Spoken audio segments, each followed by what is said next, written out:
Banking, the greatest scam on earth. Thomas Jefferson said, "I believe that banking institutions are more dangerous to our liberties than standing armies. If the American people ever allow private banks to control the issue of their currency, the banks will deprive the people of all property until their children wake up homeless on the continent their fathers conquered." Jefferson's warning is already here.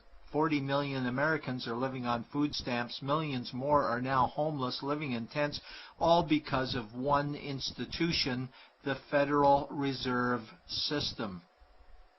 The Federal Reserve is a group of private bankers who have stolen the money creation process from the American people.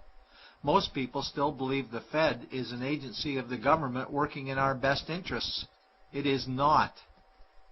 There is no greater form of evil in the world today, so let's explore the banking scam. None of us have ever been taught anything about money. The reason is to prevent us from learning the truth that money is a trick and money is a trap. When solving any crime, there's a universal truth: follow the money, but with the banking scam, follow it backwards. Where does money come from? The world's money supply is always growing. Where does all the new money keep coming from? Money comes from privately controlled global banks like the Federal Reserve System.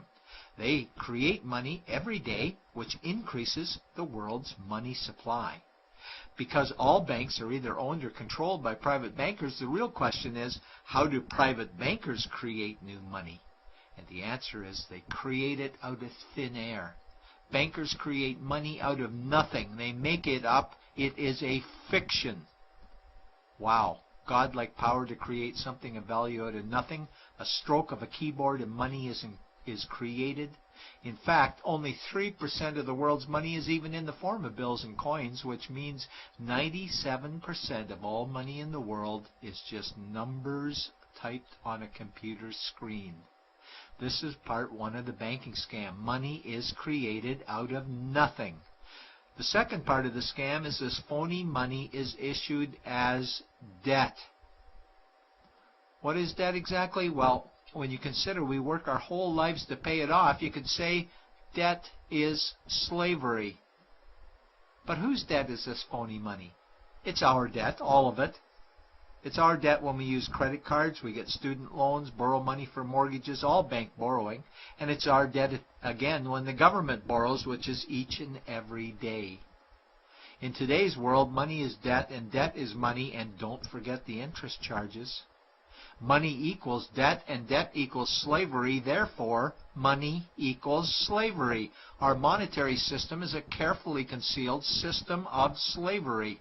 Why? Because our government can create the same money for free with no interest charges, just like they used to as the Founding Fathers designed it inside the United States Constitution for our protection against private bankers. The third part of the banking scam is very evil. When bankers create money from nothing and issue it as debt, they only create the principal portion of the debt. They do not create the money for the future interest payments.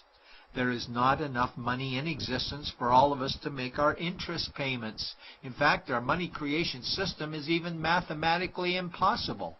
Money issued by the banks, principal debt, does not equal the money demanded back to the banks, principal plus interest. We are forced to play a game of musical chairs to see who can make their debt repayments. This guarantees a world of bankruptcy, competition, and scarcity of money. For example, we go to the bank to borrow money for a house, let's say $100,000. The moment we sign the loan document, the bank creates the money out of thin air. A $100,000 debit gets registered for us and a $100,000 secured credit for them. Then one of two things happens. Either we give the bank 30 years of labor making house payments totaling $300,000 for the original $100,000 we borrowed, or the bank takes our house. The bankers get either our labor for life or our house, and often they get both, all from money created out of thin air and issued as debt, for money made out of nothing. This is why all the bankers end up with all the assets. The fourth part of the banking scam is inflation. People think inflation is prices and costs increase. A better answer might be the value of our money always goes down. Inflation is created every time the central banks print money, which is every day. Where does all this new money get its value?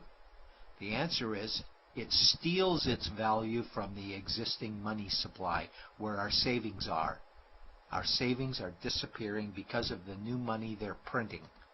If money creation was in balance with goods and services, there would be no inflation. Prices would stay the same. But the reality is banks always print money, driving prices ever higher, which steals the value of our savings, making them disappear. Since the private bankers created the private Federal Reserve in 1913, the United States dollar has lost 97 cents in purchasing power.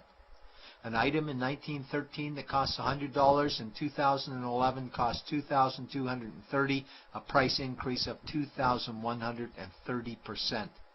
This is the banking scam. 4 parts. Private bankers create money out of nothing and charge interest on it. There is no money created for the future interest payments, and inflation steals our savings every day. In order for the banking scam to be pulled over our eyes, the bankers need help from the likes of paid-for politicians and appointed civil servants, military-industrial complex, mainstream media, multinational corporations, and the bankers' good buddies. For example, what do our banker-controlled television networks say about criminal bankers? "Oh, bankers are our saviors. Chairman is Man of the Year. He saved the world. Bankers really do deserve their bonuses. They're so smart."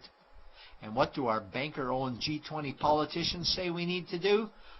That we must save our banking system, and now we need austerity measures, like increasing existing taxes and bringing in new taxes, cutting our social programs, including education and health care, stealing from our pension plans while increasing the retirement age, keeping us working for more years at lower wages while placing our children and grandchildren in debt and servitude for their future lives.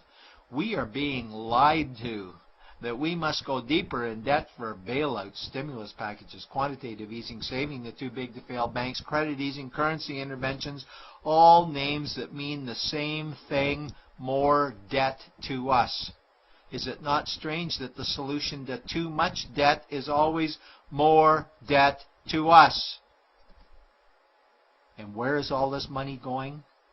It's going to the banks and to the bankers. They are stealing our money right now. 0.1% of the world's population owns 2/3 of the world's wealth. This means that 99.99% of the world's population own less than 1/3 of the wealth, a decreasing amount because these guys are stealing it. We desperately need to wake up to the banking scam. It is time for change.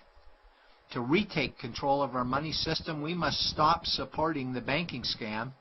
Lincoln said the government should create all the currency and credit needed to satisfy the spending power of government and the buying power of consumers. Money will cease to be master and will then become servant of humanity. And Jefferson said the issuing power of money should be taken from the banks and restored to the people to whom it properly belongs. It's a pyramid scheme. And we, the people, are the bottom layers of the banking pyramid. Without our support, the banking scam collapses. We have to do it ourselves. Wake up, get active, wake others. Remove our money from the bank. Buy gold and silver coins. Get out of debt. Rip up your credit cards. These actions will bring down the banking scam. Only vote for politicians who support debt-free money, or run for office yourself, and turn off mainstream media to search for the truth while you still can, and support every effort to end the Federal Reserve System and all the privately owned central banks. Let's bring these criminals to justice to get our money and our countries back before it's too late.